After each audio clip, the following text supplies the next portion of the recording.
Hello, and welcome to the Home Office Management Expert Podcasts. I'm Helene Liatsos, the home-based business expert. I have done a series of podcasts to help you, the listener, start your own home-based business. I hope you like them and that you find them very useful. Today we are talking about what to do and what not to do when giving your home-based business a name. Pick a name in the first third of the alphabet. This may sound a bit weird, but marketing companies all know that most people start with the top of the alphabet when they are looking through directories. It is an old marketing trick to get a business listed at the top of any list. Yes, the Internet is not based on this rule. It is based on who has the most money and who can have the biggest presence and the most traffic. But there are directories online as well. There are mailing list services, there are Chamber of Commerce and other business associations that list their members, and these are all done alphabetically. It would be a sure bet that the companies that start with the letter A get more calls than the companies that start with the letter Z. Another thing to consider is to pick a name that gives you a good acronym. For example, my business name is Home Office Management Experts.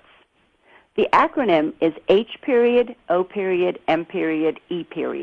which spells out home. This fits me perfectly because I am all about home-based businesses. Sometimes when I go to networking events and they give me a badge to stick on my jacket, I write out HOME instead of my name. This is a good icebreaker, and people see it and use it as a way to start talking to me. These are the basics, what we've just talked about. But there's a bit more you should keep in mind. People buy things based on benefits. This is huge. People buy things based on benefits. It's worth repeating. People ask, what am I getting out of this? We buy things that make us look good, feel good, and taste good. So we want to make sure that your business name is highlighting what your business mission is. You don't always get a second chance to announce or promote your business, so having a name that is upfront about what people can expect from your business is the best approach.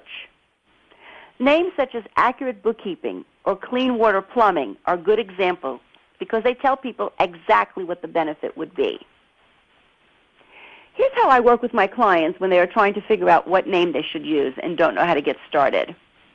We start with making a list of all the good, positive adjectives specific to their business that they want to be known for.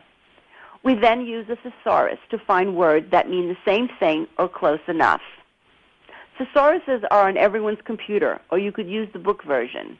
If you don't have one, then I recommend that you buy one. It's a good investment.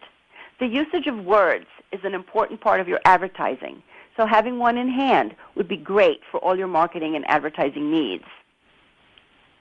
Okay, so you start with a pretty good list. Now, move the words around and make different combinations. Let's say you are a plumber and you want to assure your customers that you are on time, honest, and neat. Those are your list of words, your adjectives. So you can include punctual, prompt, integrity, trustworthy, tidy, efficient, precise, and careful. Those are the words that I found in the thesaurus when I was putting this example together. My word combinations could be on-time plumbing, plumbing integrity, tidy plumbing, careful plumbing.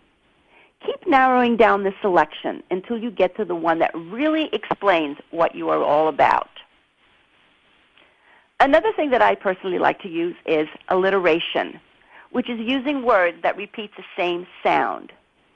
So in this example, I would have chosen punctual plumbing because it repeats the P sound and has kind of a rhythm going. Rhyming is another good way to make your name stand out. So, again, using the example of the plumber, I would call his business Humming Plumbing. And then this place would be a good tagline. Taglines are short, attention-getting phrases that remind people of a company instantly. For example, everybody knows that Just Do It is Nike, and Have It Your Way is Burger King. So for Humming Plumbing, they can add the tagline that says, Pipes That Purr. Using all these words that begin with the letter P is alliteration all the way through. If you can't seem to zero in on selecting a name, I recommend that you have a few of your closest family members and friends over for a night of brainstorming. Make sure you pick the people who are the most supportive of you and your plans, so you don't have to keep explaining yourself. Encourage them to be as creative as possible. Start the session with giving them a list of business names that are your competitors. Discuss each one as to what is liked or disliked by the individuals in your brainstorming group. Make a list of the ones that are liked by the majority of the people, and keep the list handy so you can compare it to the names that you select for your business. Now, give them the list you prepared in advance with all the adjectives you have chosen that outline the benefits your customers will receive. Explain why you choose those words and how you have made word combinations from them.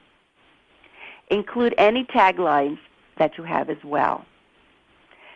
Get the feedback from them as you compare your list to the competitors' names. This feedback can be priceless. Everyone thinks and processes information differently, so you may get back some comments that express a negative feeling.